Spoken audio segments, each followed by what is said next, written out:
August 15th, 1971, 9 p.m. Eastern Time. President Richard Nixon appears on television screens across America and delivers a 15-minute speech that will change human civilization forever. He tells the American people that he's temporarily suspending the convertibility of dollars into gold. Temporary, just for a little while, until things stabilize. 54 years later, we're still waiting for temporary to end. That night, the final connection between money and physical reality was severed forever. The anchor that forced governments to maintain discipline was cut, and money stopped being a measure of labor, resources, or productivity. It became pure policy, pure faith, pure illusion. By the end of this video, you'll understand why August 15th, 1971 is the most important date in modern financial history. Why it's the moment that set everything in motion. The inflation, the debt, the inequality, the instability, all of it traces back to that single night. Let me show you what the world looked like before Nixon's speech. For thousands of years, money had been tied to something real. Gold, silver, commodities that couldn't be created out of thin air, couldn't be printed on demand, couldn't be manipulated by decree. If you held a dollar, you held a claim on a specific amount of gold held in Fort Knox. The dollar was a receipt, a warehouse claim, a promise backed by physical metal. This system had a built-in constraint. Governments couldn't spend more than they had because eventually someone would come and demand the gold. If you printed too many receipts for gold that didn't exist, people would find out and the system would collapse. This forced discipline, forced honesty, forced governments to live within their means. It wasn't perfect. Gold standards have their own problems. But they had one critical feature that modern money lacks: scarcity, real scarcity, the kind you can't vote away or print away or legislate away. After World War II, the world formalized this system through something called Bretton Woods. The dollar would be backed by gold at $35 per ounce, and every other major currency would be pegged to the dollar. This made the dollar the world's reserve currency, the anchor for global trade, the foundation of international finance. But it also created a problem because America had obligations that required spending more than they had. The Vietnam War was bleeding money, billions of dollars every year. The Great Society programs, massive social spending initiatives, were consuming the budget. The space race against the Soviets was astronomically expensive, and America was paying for all of it by printing dollars. But remember, those dollars were supposed to be backed by gold. Each dollar represented a claim on real metal, and foreign countries holding those dollars started to notice something. America was printing way more dollars than they had gold to back them. France figured it out first. Charles de Gaulle, the French president, started demanding gold for France's dollar holdings. He sent a battleship to New York to physically collect French gold from Fort Knox. Other countries started doing the same. Germany, Switzerland. Everyone who held dollars started to ask the obvious question: if we're holding receipts for gold, can we actually get the gold? The answer was no, because America had printed far more receipts than they had gold in the vault. By 1971, the scam was obvious. Foreign central banks held dollars worth far more gold than existed in Fort Knox. The ratio was unsustainable. If everyone demanded their gold at once, the system would collapse. Nixon had three options. Option one, stop spending, end the Vietnam War, cut social programs, balance the budget, reduce the number of dollars to match the gold supply. Politically impossible. It would be admitting failure, ending popular programs, and facing massive domestic backlash. Option two, devalue the dollar. Officially change the price of gold from $35 per ounce to $70 or $100. This would make the existing gold reserves cover more dollars. Also politically toxic. It would be admitting that the dollar had lost value, that American credibility was broken, that the system had failed. Option three, break the rules. Suspend gold convertibility. Turn the dollar from a receipt into a pure fiat currency. From a claim on something real into a government promise backed by nothing but the military's ability to enforce its use. Guess which option Nixon chose. On August 15th, 1971, 9 p.m., Nixon went on television and lied to the American people. He said it was temporary. He said it was to protect American workers from international speculators.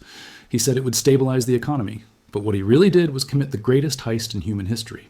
He stole the anchor. He severed money from reality. He turned every dollar in existence from a claim on gold into a promise from a government that was already proving it couldn't keep its promises. And he called it progress. The moment that speech ended, everything changed. Not immediately, not obviously, but fundamentally. Money was no longer scarce. It was no longer constrained by physical reality. It became whatever governments said it was.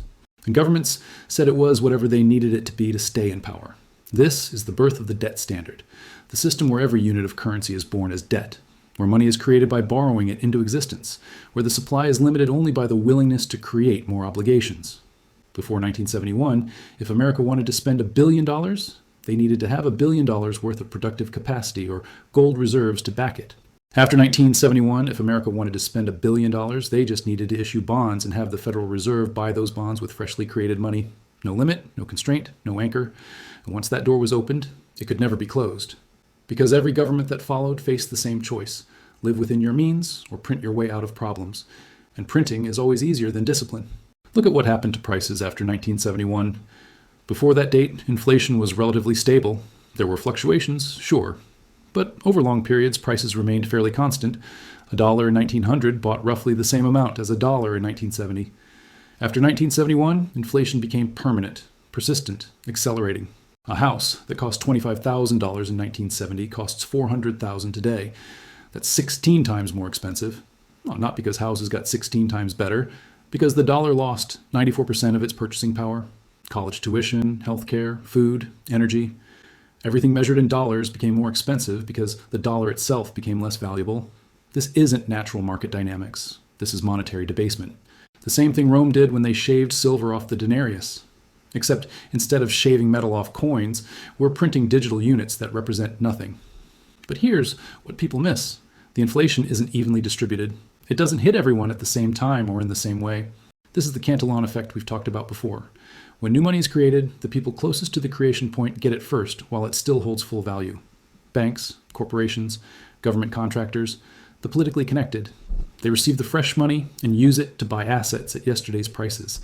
By the time that money trickles down to you, to your paycheck, to your savings account, the prices have already adjusted. The assets have already been bought. You're left competing with devalued currency for inflated goods. This is why wealth inequality exploded after 1971. Not because capitalism became more exploitative, but because money creation became disconnected from production. The people who own assets that benefit from inflation got rich. The people who work for wages that lag inflation got poor.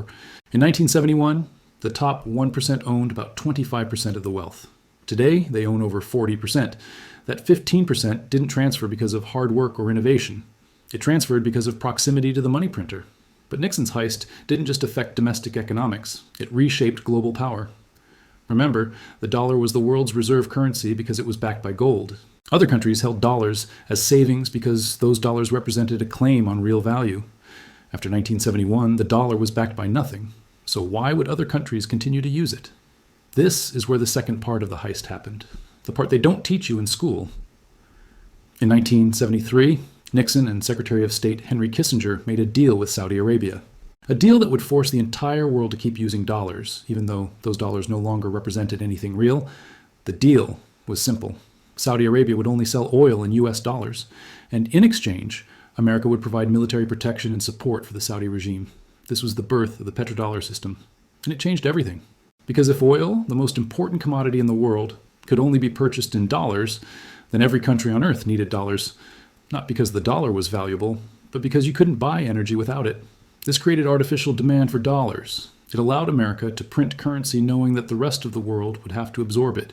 Because they needed those dollars to keep their lights on, their factories running, their economies functioning, America had weaponized the dollar, turned it from a store of value into a tool of empire, a way to tax the entire world through inflation while exporting the consequences to everyone else. This is how America has been able to run massive deficits for 50 years without immediate collapse. Other countries have to buy the debt because they need the dollars. They need the dollars because they need oil. They need oil because their economies depend on it. It's the most elegant extortion scheme ever devised. And it was all made possible by severing money from gold on August 15th, 1971. But here's the problem. Empire built on leverage eventually collapses under the weight of its own debt. For 50 years, the petrodollar system has allowed America to live beyond its means, to spend more than it produces, to consume more than it creates, to maintain military bases in 150 countries, to fund endless wars, to provide benefits to citizens while running trillion-dollar deficits. All of it sustained by the fact that other countries had no choice but to accept dollars. But that monopoly is breaking, right now, in real time. Saudi Arabia is now accepting yuan for oil. China and Russia are trading in their own currencies.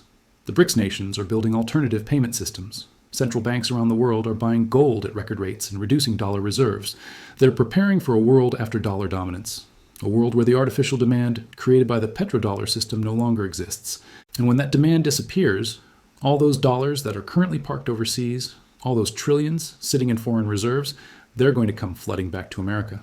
When they do, the inflation we've experienced for the last 50 years is going to look like stability, because we're going to see what happens when the dollar's value is no longer supported by forced global demand. This is the endgame of the 1971 heist. The consequences that were always inevitable but delayed for half a century through military force and economic coercion. Nixon didn't solve the problem in 1971. He delayed it. He kicked the can down the road. He bought time by turning the dollar into a weapon and forcing the world to accept it. But you can't force acceptance forever. Eventually, alternatives emerge. Eventually, victims organize. Eventually, the leverage that seemed permanent proves temporary. We're living through that, eventually, right now. So, what does this mean for you? It means that the money you're saving, the money you're earning, the money you're planning your future around, it's not what you think it is. It's not a store of value. It's a policy instrument, a government promise that's only as good as the government's ability to enforce it. Before 1971, your dollar was a claim on gold, a receipt for something real. After 1971, your dollar is a claim on nothing, a belief that tomorrow someone else will accept it in exchange for goods and services, and belief can evaporate overnight. The smartest move you can make is to understand what happened that night in August 1971, to recognize that money stopped being real and became political, to realize that holding dollars is holding a depreciating asset in a system designed to transfer wealth from savers to the state. History is screaming this lesson. Rome debased its currency and collapsed. Weimar Germany printed and created hyperinflation. Every fiat currency in history has eventually gone to zero, not because of bad luck, because of mathematics. Because when you sever money from physical constraints, the incentive is always to print more. And printing always leads to debasement. And debasement always leads to collapse. We're in the late stages of that cycle right now, 54 years into the experiment, and the cracks are showing. In the next video, I'm going to show you why your salary is always losing the race. Why no matter how hard you work, you can't catch up. It's called late money, and it's the direct result of what Nixon did in 1971. If this video changed how you see money, leave a comment with these words: "The anchor is gone." Share this with someone who still thinks saving dollars is wealth preservation. Because the biggest lie isn't that money has value. It's that money still means what it used to mean. History has the answers. I'm just showing you where to look. See you in the next one.